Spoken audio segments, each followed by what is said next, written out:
اور جب وہ اپنی جوانی کو پہنچے تو ہم نے ان کو دانائی اور علم عطا کیا، اور نیکوکاروں کو ہم اسی طرح بدلہ دیا کرتے ہیں۔ اور جس عورت کے گھر میں وہ رہتے تھے اس نے ان کو اپنی طرف مائل کرنا چاہا اور دروازے بند کر کے کہنے لگی، یوسف جلدی آؤ۔ انہوں نے کہا کہ اللہ پناہ میں رکھے، وہ یعنی تمہارے میاں تو میرے آقا ہیں، انہوں نے مجھے اچھی طرح سے رکھا ہے،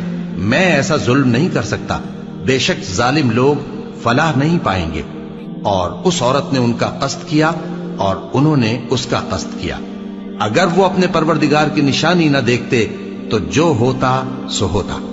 یوں اس لیے کیا گیا کہ ہم ان سے برائی اور بے حیائی کو روک دیں، بے شک وہ ہمارے چنے ہوئے بندوں میں سے تھے۔ اور دونوں دروازے کی طرف بھاگے، آگے یوسف پیچھے زلیخا، اور عورت نے ان کا کرتا پیچھے سے پکڑ کر جو کھینچا تو پھاڑ ڈالا، اور دونوں کو دروازے کے پاس عورت کا خاوند مل گیا۔ تو عورت بولی کہ جو شخص تمہاری بیوی کے ساتھ برا ارادہ کرے اس کی اس کے سوا کیا سزا ہے کہ یا تو قید کیا جائے یا اسے دکھ کا عذاب دیا جائے۔ یوسف نے کہا، اسی نے مجھ کو اپنی طرف مائل کرنا چاہا تھا۔ اور اس کے خاندان میں سے ایک گواہ نے گواہی دی کہ اگر اس کا کرتا آگے سے پھٹا ہو تو یہ سچی اور یوسف جھوٹا ہے، اور اگر کرتا پیچھے سے پھٹا ہو تو یہ جھوٹی اور وہ سچا ہے۔ سو جب اس کا کرتا دیکھا تو پیچھے سے پھٹا تھا، تب اس نے زلیخا سے کہا کہ یہ تمہارا ہی فریب ہے، اور کچھ شک نہیں کہ تم عورتوں کے فریب بڑے بھاری ہوتے ہیں۔ یوسف اس بات کا خیال نہ کر، اور زلیخا تو اپنے گناہ کی بخشش مانگ، بے شک خطا تیری ہی ہے۔ اور شہر میں عورتیں گفتگویں کرنے لگیں کہ عزیز کی بیوی اپنے غلام کو اپنی طرف مائل کرنا چاہتی ہے اور اس کی محبت اس کے دل میں گھر کر گئی ہے، ہم دیکھتی ہیں کہ وہ کھلی گمراہی میں ہے۔ پھر جب زلیخا نے ان عورتوں کی گفتگو جو حقیقت میں دیدار یوسف کے لیے ایک چال تھی سنی، تو ان کے پاس دعوت کا پیغام بھیجا اور ان کے لیے ایک محفل مرتب کی، اور پھل تراشنے کے لیے ہر ایک کو ایک ایک چھری دی، اور یوسف سے کہا کہ ان کے سامنے آؤ۔ جب عورتوں نے ان کو دیکھا تو ان کا روب حسن ان پر ایسا چھا گیا کہ پھل تراشتے تراشتے اپنے ہاتھ کاٹ لیے،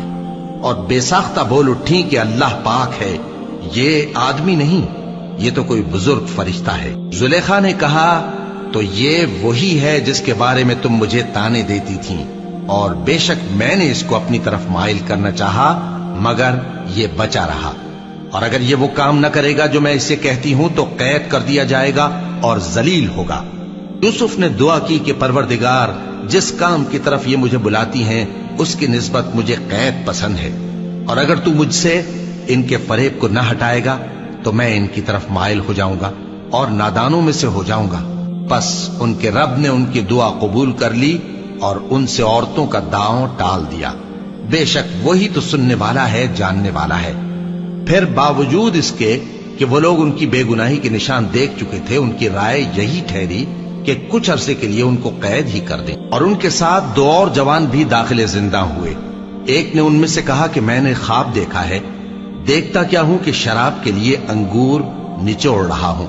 دوسرے نے کہا کہ میں نے بھی خواب دیکھا ہے، میں یہ دیکھتا ہوں کہ اپنے سر پر روٹیاں اٹھائے ہوئے ہوں اور پرندے ان میں سے کھا رہے ہیں، تو ہمیں ان کی تعبیر بتا دیجئے کہ ہم تمہیں نیکوکار دیکھتے ہیں۔ یوسف نے کہا کہ جو کھانا تم کو ملنے والا ہے وہ آنے نہیں پائے گا کہ میں اس سے پہلے تم کو اس کی تعبیر بتا دوں گا۔ یہ ان باتوں میں سے ہے جو میرے پروردگار نے مجھے سکھائی ہیں۔ جو لوگ اللہ پر ایمان نہیں لاتے اور آخرت کا انکار کرتے ہیں، میں نے ان کا مذہب چھوڑ